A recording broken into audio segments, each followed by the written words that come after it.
这个时刻，我向主歌唱，唱出一首爱的诗歌。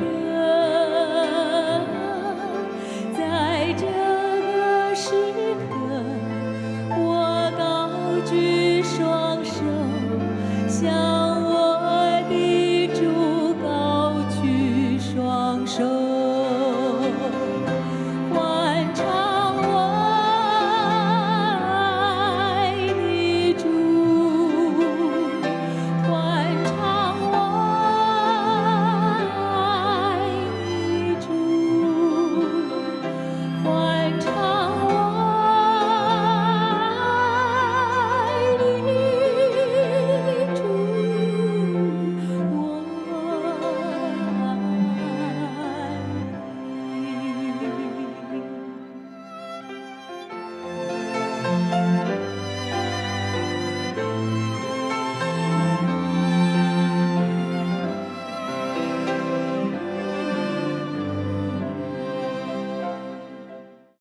我们今天要来读的是以斯拉记的第1章1到11节。波斯皇帝塞鲁士登基的第1年，上主为要实现他借先知耶利米所说的预言，激动塞鲁士下了一道诏令，用文字记下，传送到帝国的每一个角落。诏令的内容如下：这是波斯皇帝塞鲁士的命令。上主天上的上帝使我做了全世界的统治者，他要我负责在犹大的耶路撒冷为他建造一座殿宇。愿上帝与你们这些作为他子民的同在。你们要到犹大的耶路撒冷去，重建上主以色列上帝的圣殿。他是在耶路撒冷受敬拜的上帝。如果在流亡的子民中有需要帮助才能回去的，邻居要帮助他们，给他们金银、物品、牲畜，也要为耶路撒冷的上帝圣殿献上自愿祭。于是犹大和便雅悯的族长、祭司和利未人，以及每一个心里被上帝感动的人，都准备好了，要回到耶路撒冷重建上主的圣殿。第6节，所有的邻居都帮助他们拿银器、金子、物品、牲畜和其他值钱的礼物给他们，另外还有自愿为圣殿奉献的礼物。塞鲁士皇帝把以前尼布甲尼撒王从耶路撒冷掠夺来放在自己神庙中的杯碗还给他们。他派皇家财政大臣米提利达经手把这些器皿点交给犹大省长舍巴萨，清单如下：献祭用的金碗30个，献祭用的银碗1000个，其他种类的碗29个，小金碗30个，小银碗410个，其他器皿1000件，金碗、银碗和其他一切的器皿，总共有5400件。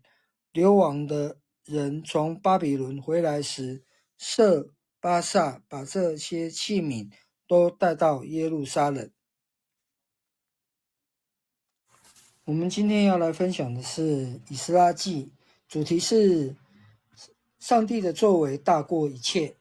那还没有分享之前呢，我先简单的叙述一下以斯拉记呢，是犹太人被掳回归后重建耶路撒冷、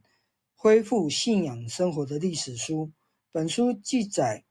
2次重要的回归，第一次是由所罗巴伯带领重建圣殿，恢复敬拜的生活；第二次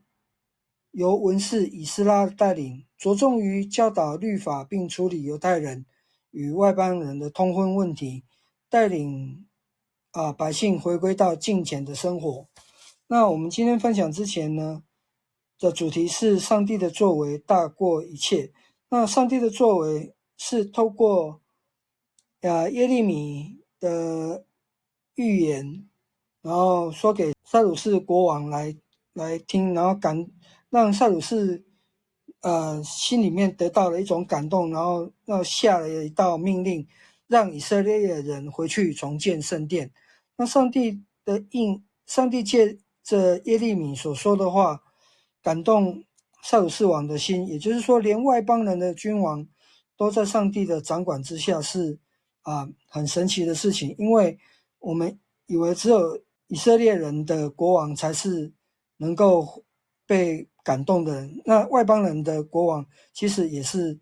受到上帝的感动，然后差遣这些以色列人回去建立他们的圣殿。那塞鲁士王的这个诏令呢，是承认上帝的旨意，要以色列人回去耶路撒冷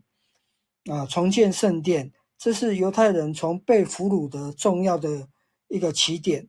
而以色列的百姓有被神感动要回耶路撒冷的心，要重新建立圣殿，这不是只有一个单纯的政治事件，还有呢是一种属灵的呼召。而其他没有回去耶路撒冷的以色列人，也是愿意帮助这些要回去以色列的百姓的一些生活所需，那提供了他们的牲畜、食物、金子、银子来帮助他们回耶路撒冷建圣殿。那也就是说，不管怎样，耶路撒冷的百姓都被这个命令所感动。也就是说，上帝的作为在这当中，使一切的事情都在上帝的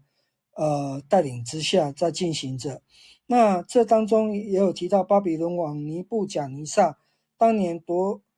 走圣殿的那个器皿呢，的数量也蛮多的，非常丰富，一共有5400件，在第8节的地方有详细的记载。那下令归还呢，表示要重新开始来敬拜上帝，也就是说，上帝的作为在我们当中，不管怎样，不管如何，就是好像一道命令一样，让我们不可以怀疑他，然后来遵行他的命令，来大过一切，能够在生活中我们也遵主的命令为大，来行一切的来行他的命令，然后成为生活的准则。这是我今天的分享，谢谢。让我们一起来祷告。亲爱的天父上帝，我们感谢你的恩典，让我们有新的一天。在这个早上，我们一起来读以斯拉记，来分享主你的恩典，也让我们知道主你的作为实在是大的，让我们看到你的应许是如此的奇妙。上帝的信实应许大过的一切，呼召我们悔改认罪，重新回到主的面前，就像我们也要回到上帝的面前，重新更新自己。在新的一天，求主与我们同在，让我们在各项事工上都能够有主与我们同工。是的，主，把我们今天的路程都放在你的面前，求你来看顾。我们这样祷告都是奉靠耶稣基督的名求，阿们。